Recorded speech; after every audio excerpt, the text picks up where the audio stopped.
Hello, everyone. This is attorney Lin Wang. Today, we will talk about a topic.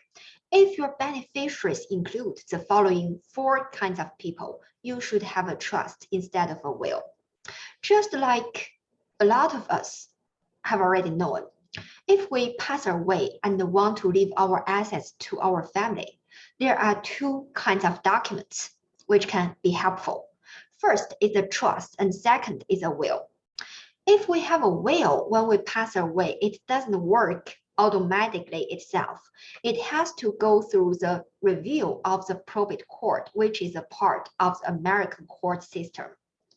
And the main purpose is to figure out whether we still have creditors who are not paid off, and whereas the potential beneficiaries in the will, and the government will say whether the will is valid or not, legal or not, and put it in the hands of the beneficiaries in the will.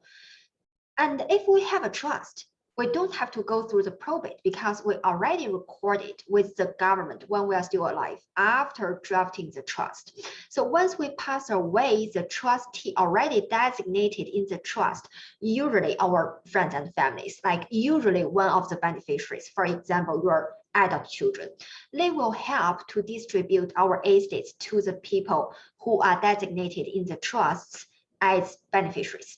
In this way, it doesn't have to go through the probate. And if it doesn't go through the probate, it means we don't have to worry about the review of the government. And the main purpose for the review of the government for will is to make sure it can find out everyone in the will. It can make sure everyone designated in the will can get whatever he or she should get according to the will. So as a result, if we have beneficiaries who are hard to find out or who is hard to get the money, we shouldn't put the name in the will. Instead, we should put the name in the trust and ask our friends, our families designated as the trustees to find out instead of the government. And there are four kinds of people who we should not designate in the will as a beneficiary. First is a person out of the United States.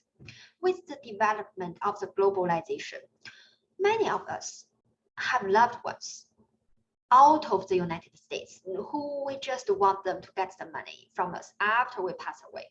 However, if they want to get our money through a will after we pass away, they have to either come to the United States to be involved in the probate court process, or they have to sign a waiver or an affidavit in the consul or the embassy of the United States in the local country. For example, if you have families or friends designated as a beneficiary in your will who lives in perhaps China or perhaps Singapore, they have to go to the embassy and the consul of the United States locally. And for example, I have a client who has designated his sister in Cambodia as a beneficiary, and the sister has to sign in the embassy and consul of the United States in Cambodia. Well, there was a very hard and very dangerous inner war in the Cambodia at that time, and I was told that if anyone tried to approach the embassy or the consul of the United States, it can be very dangerous, like it could be lethal. However, we don't have other choice than asking the sister to take the risk, or we have to wait, and it can delay the will probate process for years. Like sometimes it can be 3 years, 5 years, and it will make the cost of the probate very high. So if you have a person who lives outside the United States who you want to designate as a beneficiary, you should have a trust, and your families and friends designated as the trustees will be responsible for finding the person instead of the government. And the second, a person who you cannot find out.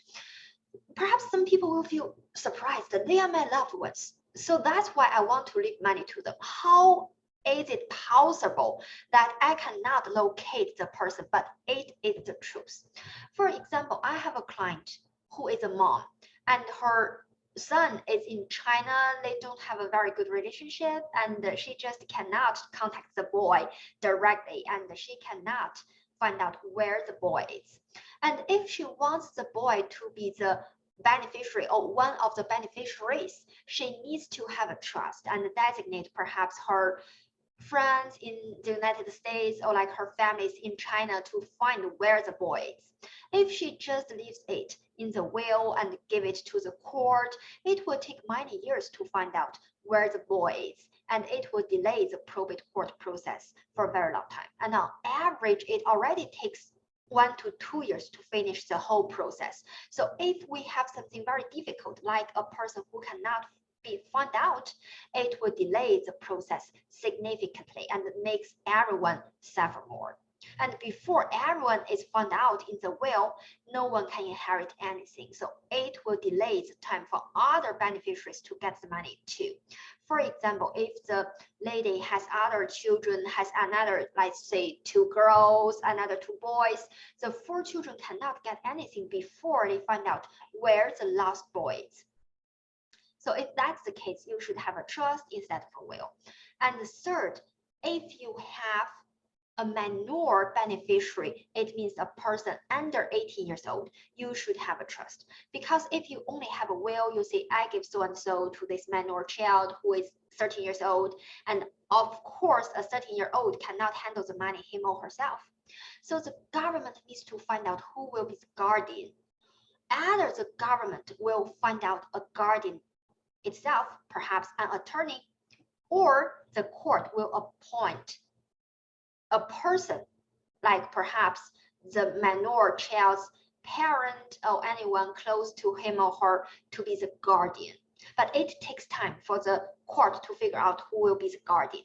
And at the same time, perhaps the guardian is not somebody you like. For example, you leave your money to your minor daughter, and your minor daughter's guardian is your ex-wife or ex-husband, the last person in the world you want to control your assets. But if you don't have a trust, you don't designate anyone there, and you only put the minor child's name in the will, the probable result will be your ex will control your assets after you pass away.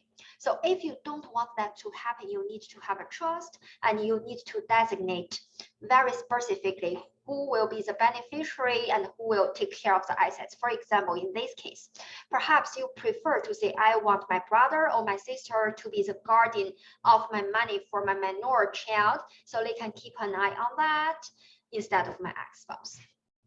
And fourth, if you have beneficiaries with very little bequest, or like you have many beneficiaries with very little bequest, like I have seen a lot of like loved families, they have a very big and very warm families, they have like hundreds of thousands of like nieces and nephews, and when the person drafts the will, he or she just wants to leave a little bit thing for everyone, so everyone will be taken care of. However, the issue is, if you, for example, you give $5,000 to this boy and $300 to this girl, and when you pass away, every one of them needs to sign a document to the court to prove they are the beneficiaries and they know what is happening here and they agree with the process. So it would delay the process very significantly if you have a lot of like multiple small bequests, like $5,000, $300 to multiple people.